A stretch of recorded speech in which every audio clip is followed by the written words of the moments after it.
A 30-year-old woman with a known history of systemic lupus erythematosus, or SLE, presented to her rheumatologist for a routine follow-up.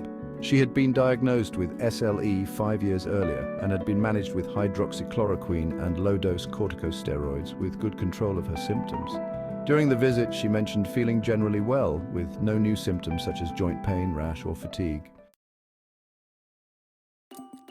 As part of her routine monitoring, the rheumatologist ordered a series of blood tests, including an RPR, or rapid plasma reagin test, commonly used to screen for syphilis. Surprisingly, the RPR test returned positive, while the patient denied any history of sexually transmitted infections or high-risk behaviors. Given the unexpected result, a confirmatory test, the fluorescent treponemal antibody absorption, or FTA-ABS test, was performed and came back negative for syphilis. The positive RPR test result in this case was a false positive, likely related to the patient's underlying systemic lupus erythematosus, or SLE.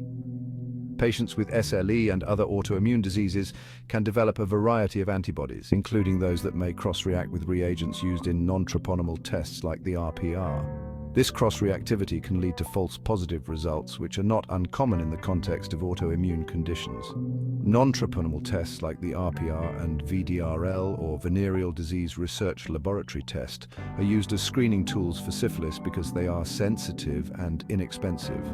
However, they are not specific, meaning they can produce false positive results in several conditions, including SLE, pregnancy, intravenous drug use, certain viral infections, and aging.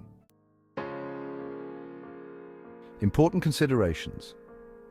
In patients with known autoimmune diseases like SLE, a positive non-treponemal test should always be followed up with a treponemal test, such as the FTA-ABS or the treponemal pallidum particle agglutination assay, to confirm the diagnosis of syphilis. Treponemal tests are more specific for detecting antibodies against the bacterium that causes syphilis, and are less likely to be affected by cross-reactivity from autoimmune antibodies.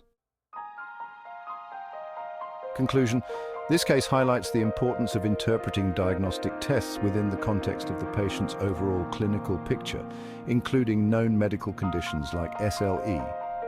Awareness of the potential for false positive RPR results in lupus patients is crucial for avoiding unnecessary worry and inappropriate treatment. Accurate diagnosis requires confirmatory testing and careful clinical judgment to differentiate between true infections and laboratory artifacts.